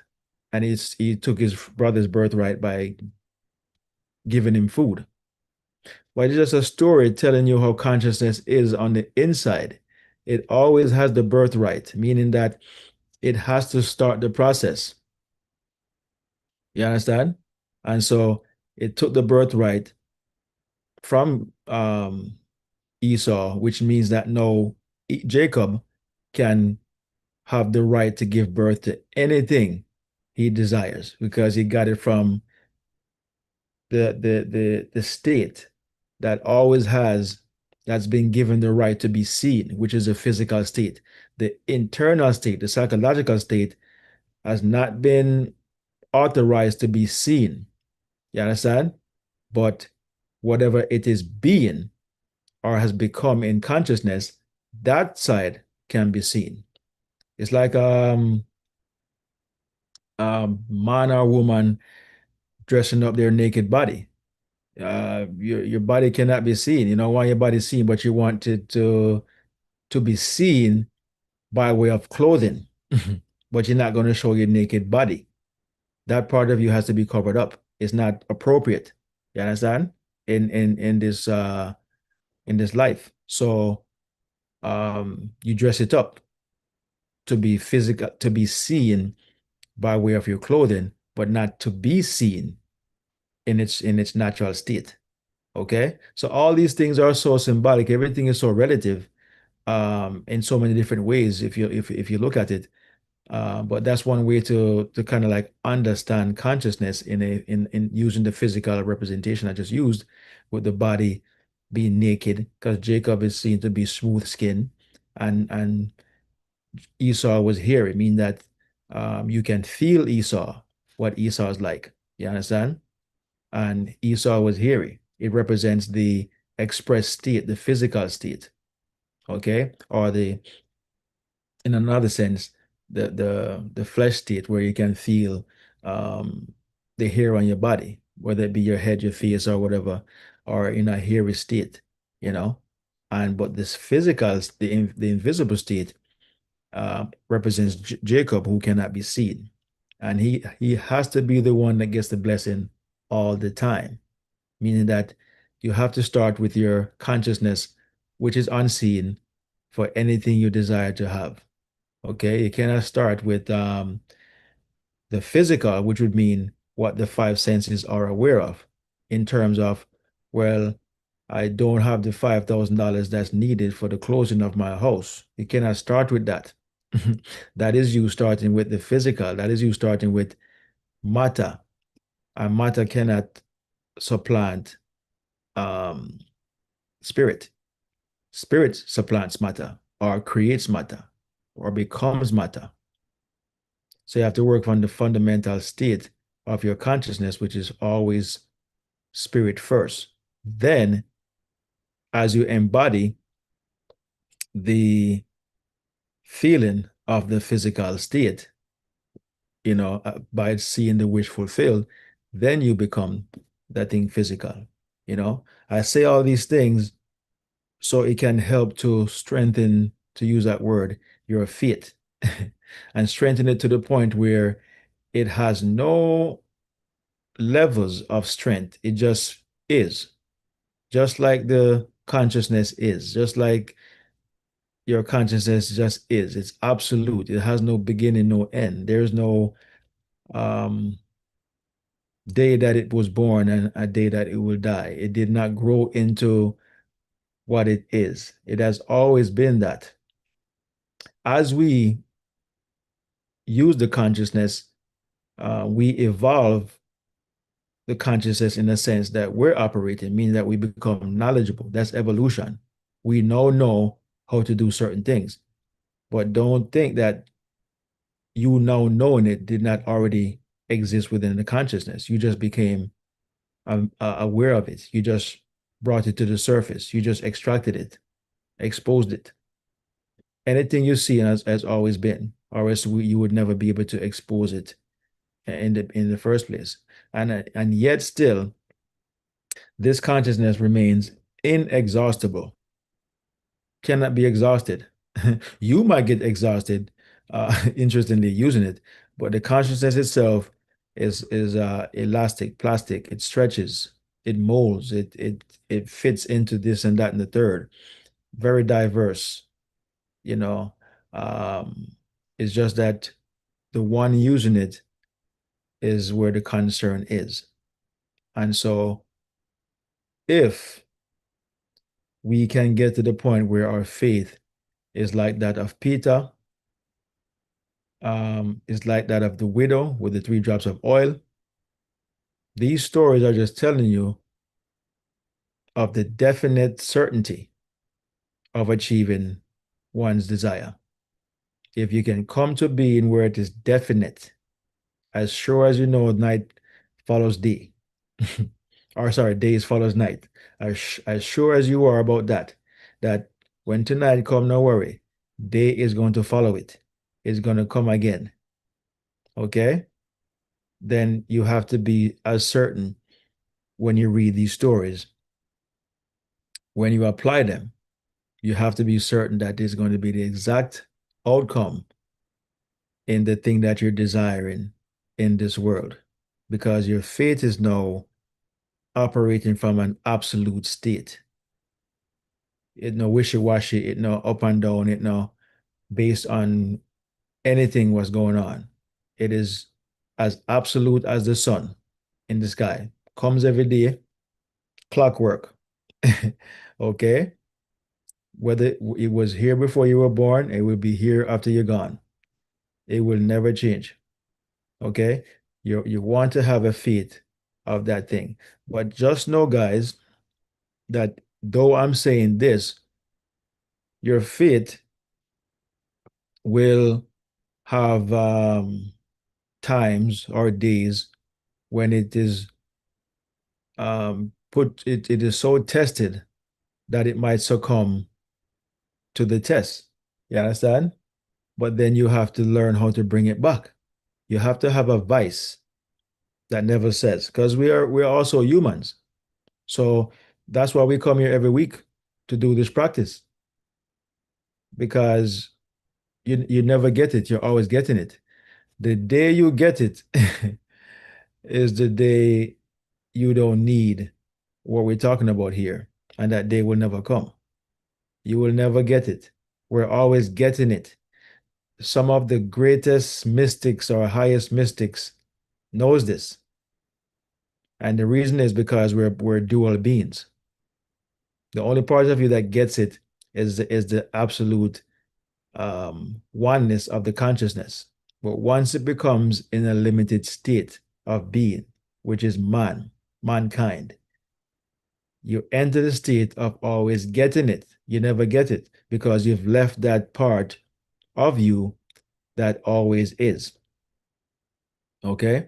And there's a reason why you cannot be in that state that always is, because that state has zero experience. When you come to this limited state, you get to experience what is in the absolute state at all times. You get to experience that.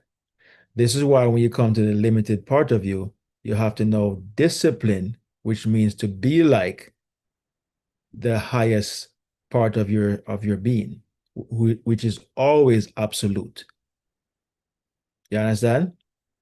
So your discipline in mimicking, becoming like, will never become like, exactly like, but you will evolve to a state so great, so high that you're like no Peter, who is unmoved, the watchman at the gate, the one who's always guarding his consciousness, where people is going to say, and this and that, the third. As I was talking about my friend who was moving, they were hearing um, so many negativity from all different angles.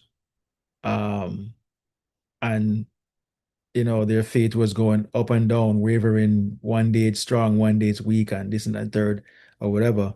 But as I would advise and give stories, biblical stories, as to look at what this person did or that person did, like you know, the the people who dug the trenches, that were filled. They were experiencing drought, and they followed the voice of God to dig ditches. You're not going to see how things are going to happen. This was the concern of um, their family members, that what are you doing? It's not going to be the same wherever you're going. You understand? This is what you know. You're trying to take on something new that you've never done, don't know, and whatnot. And it's a good observation. It's legitimate. It's true. Never done it before. You're going to a strange place, strange land, so to speak, and it's unfamiliar territory. Stay in the familiar territory. This is what you know. But if you take a chance and do that, you might fail. But I said, don't consider that. Consider these stories that tells you that you will not know how you're going to do it. And the reason why you will not know is because you do not have the capacity to know as in the flesh state. You have to go into the higher realm, the higher self state.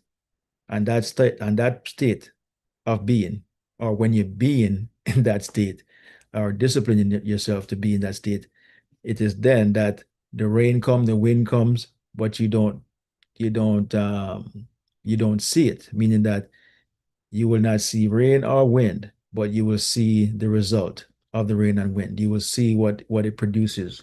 You will see the water, the trenches will be filled. Dig your ditches, they're going to be filled up. I, the Lord, will do it. The Lord being your consciousness is telling you, just use me. Consciousness, your imagination.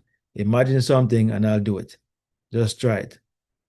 But but the next thing that goes with imagining is your faith. Okay?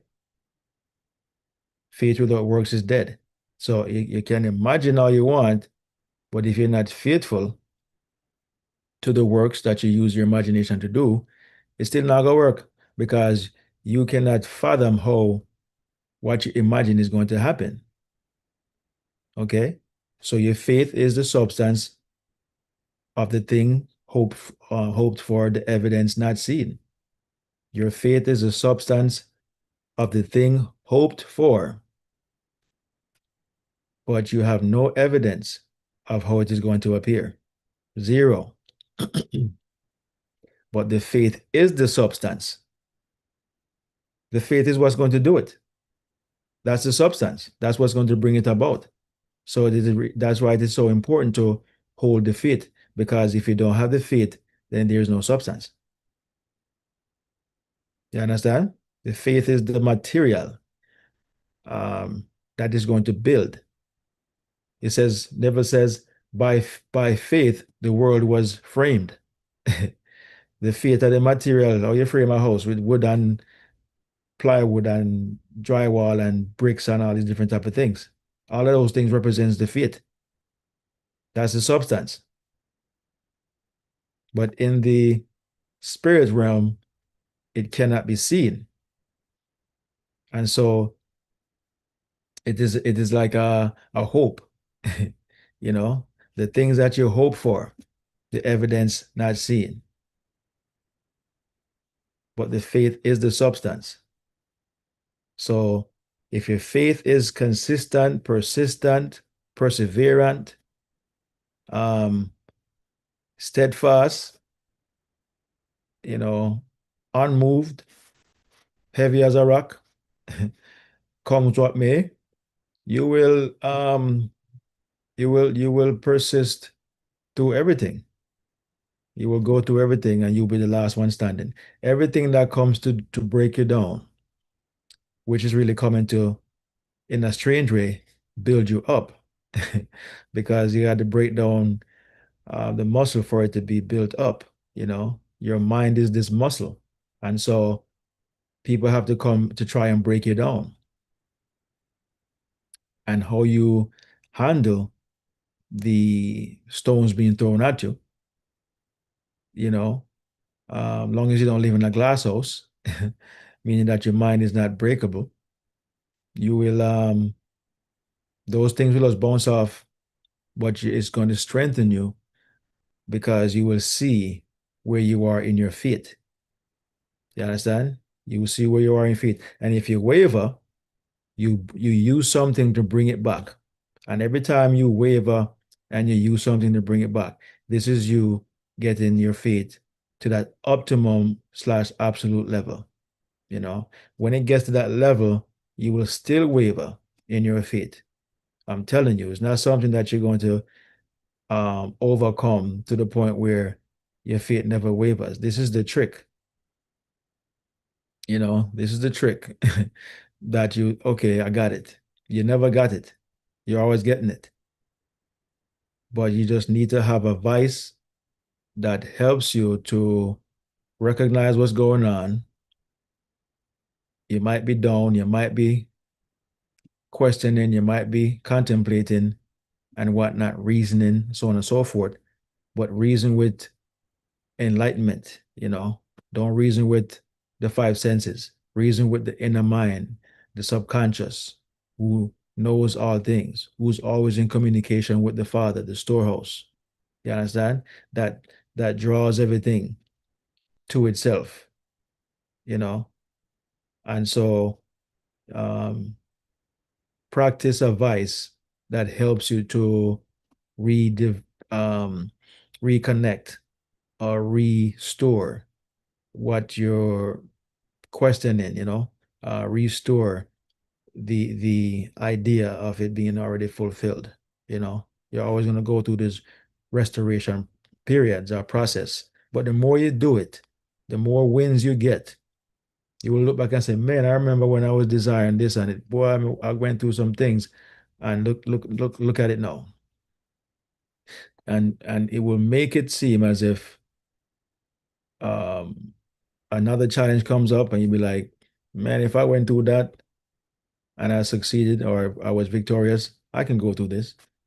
You know, so you want to get to that point where you had some so-called great or big wins, and the other challenges that are to come are they pale in comparison because you have built up a mental callus, you know, wherein you can withstand the hits, which are always going to be psychological, even when it is external. It is going to be a psychological reaction because you eventually instantly go towards thinking, well, how or what no, and you start to imagine all these different things and whatnot. So the psychological effect of the external is real. It's always in play. And so you have to just persist no matter what's going on. You know, even if you, what they say, rest for a little bit, you don't rest and go backwards, you rest and go forward. You know, you might rest to regroup, restore, recalibrate, stuff like that. Because it's a journey, you know. And so this is just how the life is set up because we're operating from our limited self. It will never not be that way. What we're doing is developing, which is what we're asked to do. We're developing our faith. We're developing our consciousness to to sustain, you know, faith regardless of what's going on, you know. And you know, these biblical stories, that's all they were designed to tell you or to do. All right. Um, I see we have Sir Larry and Anna joined us in the interim. Thank you for being here, guys. We're almost at our closing, but just want to, you know, reiterate we're talking about today. What is your measurement of your faith, personal now. We're talking about to yourself. What is your measurement of your faith? I want you guys to think, and those of you out there watching, I want you guys to think to yourself, what is my measurement of faith? And you can imagine just as a what do you call it now, practice to yourself. You might say, all right, let me imagine um, you know, I can make say $1,000 a week. And then you look around and you say, you will know within yourself, well, how possible is that based on where I'm at right now? You know? And if it becomes possible, internally, you see it. You say, yeah, man, that's possible, man. All I have to do is just, work 5 more hours a day or week or whatever that is, or apply for this job and so on and so forth. And then you tell yourself, what if it's 2,500 a week? And then that's where you're going to see your faith. You will see how your faith is responding. It will say, man, that's twice, 2.5 times what I'm making. No, this job not gonna work. Um, I'm gonna see another job out there that can do that. I may have to start a business. But then you will see um issues, difficulties, stuff. You will see, oh, the economy right now don't look good. And so all these things, your five senses are going to heighten to register all these scenarios to you. But when that happens, what I want you guys to say or do is that um, the five senses does not know how to do anything, but there's a greater side of me that knows how to do everything. That's the side that I have to live in or access. That is my awareness, my consciousness knows how to do all these things. So why am I afraid? All I have to do is imagine it already fulfilled and then tell no one. Meaning, the reason why you ask to tell no one is because they're going to tell you why their five senses is heightened on, and then you can't control their five senses. Definitely cannot. They're going to tell you exactly everything what's going to be go wrong and can go wrong and whatnot. Murphy's law is going to be talked about ad nauseum. All right, and so that's why you're told to tell nobody. If you read through scripture, it's telling you in the New Testament, Jesus is always saying, "Go and tell no one," because after you do this thing in your mind, imagine and stuff like that. Well, after you do the 3 drops of oil and all that type of stuff, it's an imaginary act. It's not physical. These are imagined ideas. After you do that, don't tell nobody because they're going to confirm what you already know. And this is what was happening to my friend. Everybody's confirming what they already know. And so, the faith was up and down, back and forth, wavering, and so on and so forth. But luckily, friends like myself and others who were, um, you know, heightened or enlightened or whatever, and can perceive through all this madness and whatnot, was what was helping to to to give strength, because you sometimes will need individuals like that to strengthen you. So when it says to tell no one, it's really talking about, you know, don't tell everybody your business. You will know who, if any, you should confide in about your desires and stuff like that. People who are of the same mindset. Do not ask somebody for advice who need the same advice. You understand? Or don't ask for help from a doctor if you need a mechanic, or vice versa. Make sure you're Yes, you know, you're confiding in the right person.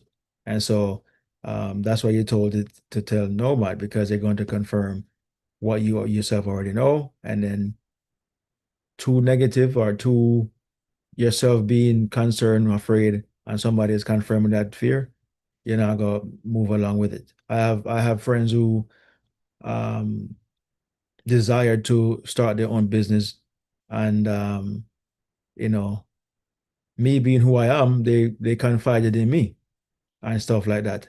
And I tell them, well, don't tell your family member, don't tell nobody in your family. But what them do? Still go do it. Still, still go and tell their family, right?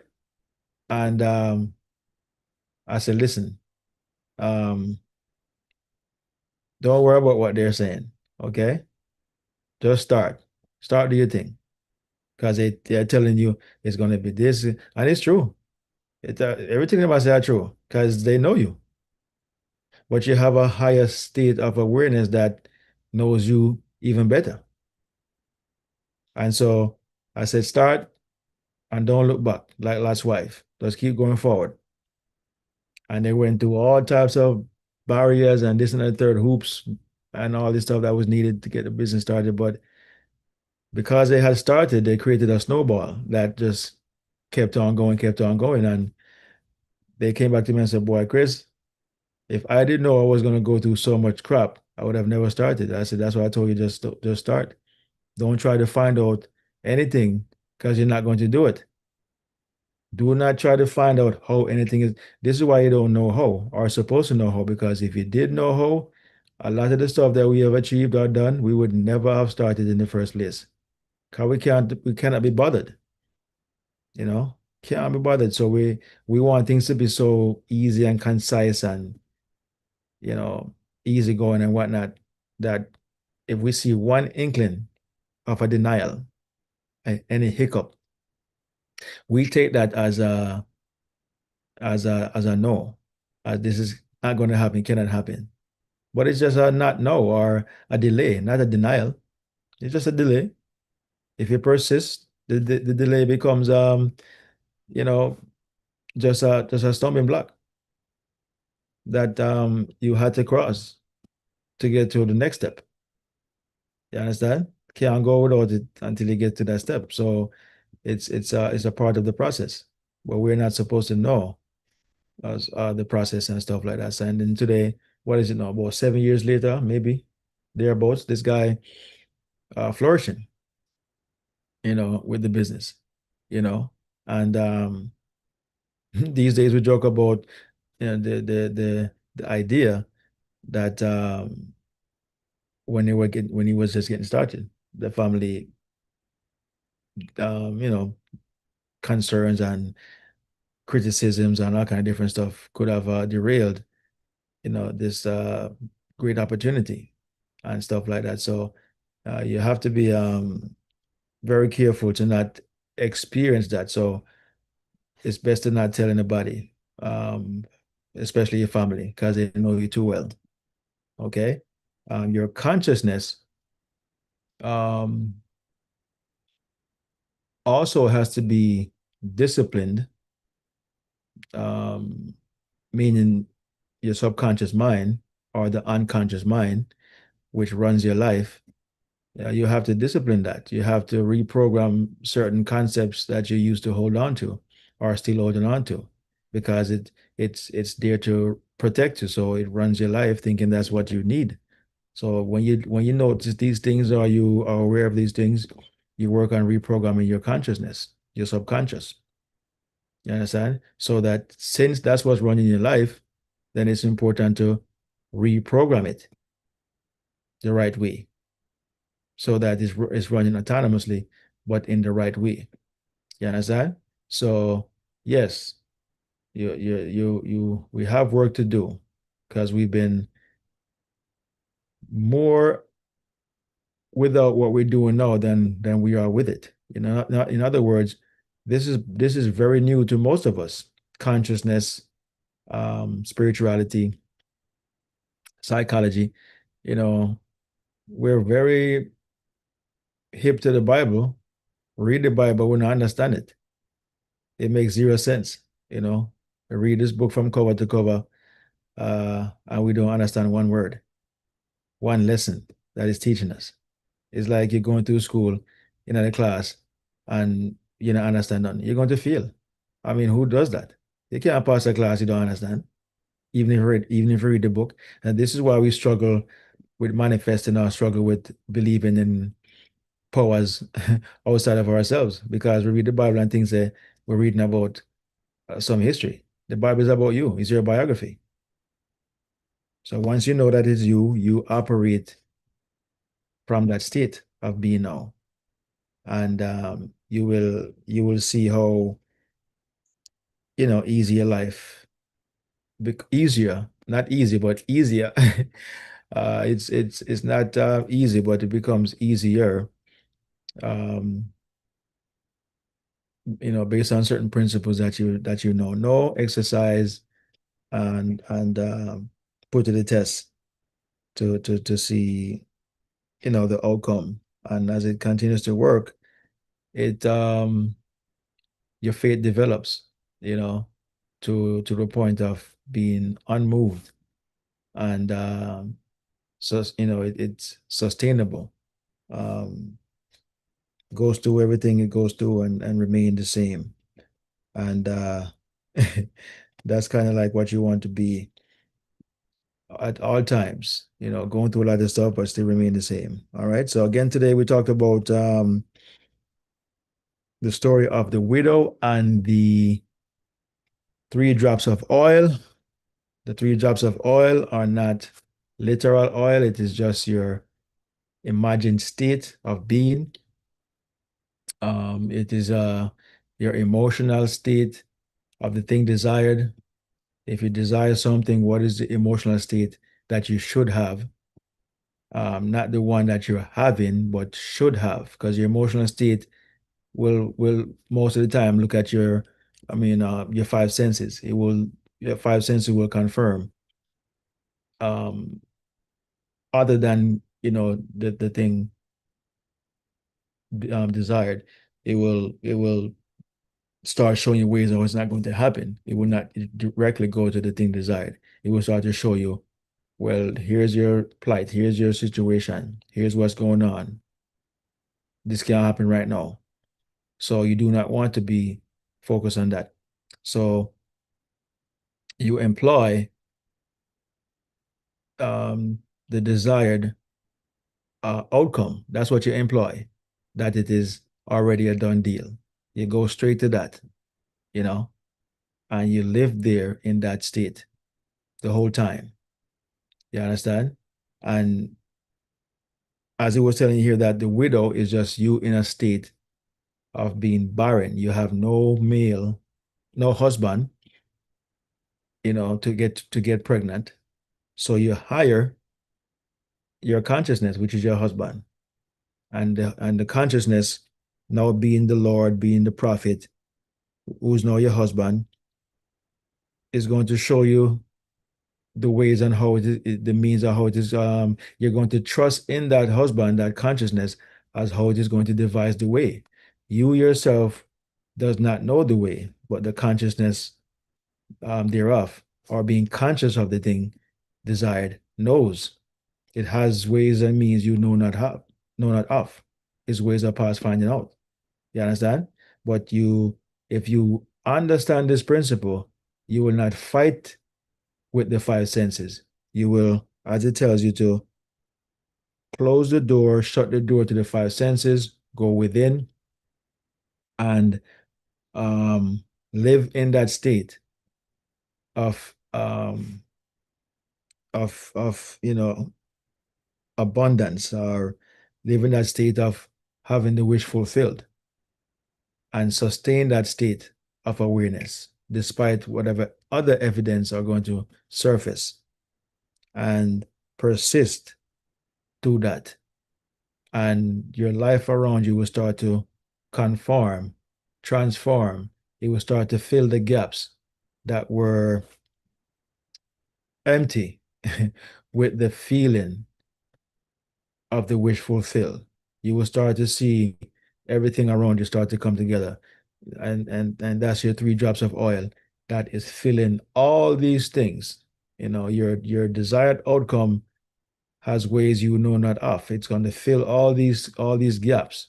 And even when everything is done, you're going to have more left over. Why? Because your consciousness is inexhaustible. This is why when she was finished with the vessels, nothing was left because she was um at a level of your level of awareness is infinite, you know. So there's always going to be left over for infinite amount of desires later on. Okay.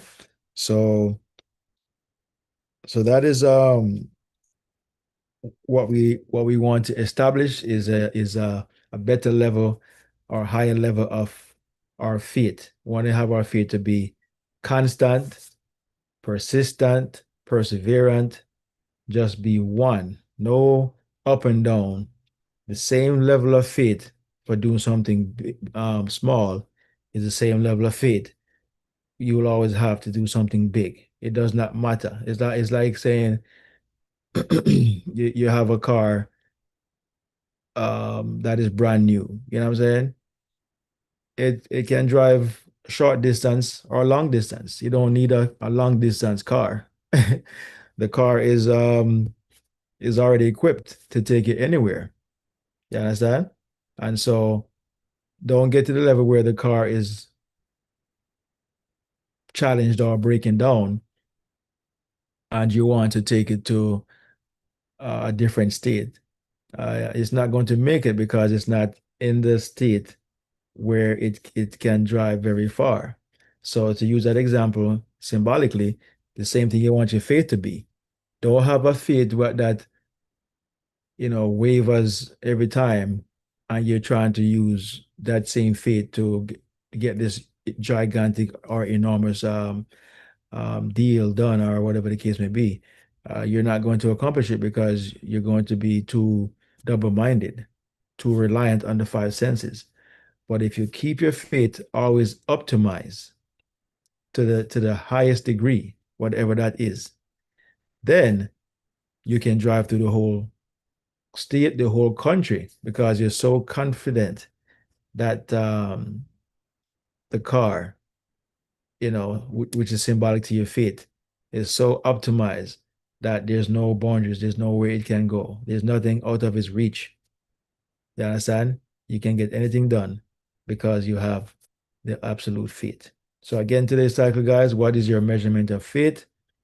Only you know it, but the idea or the job here is to develop it to a maximum outcome, maximum reach, wherein it is always um,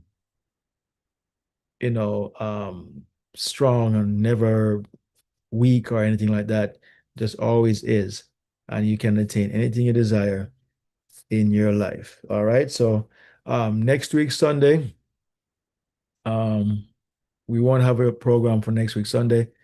Myself and Surti is going to be in JA at that time. So he's going to be burying his father this weekend, this Saturday coming up, the 25th.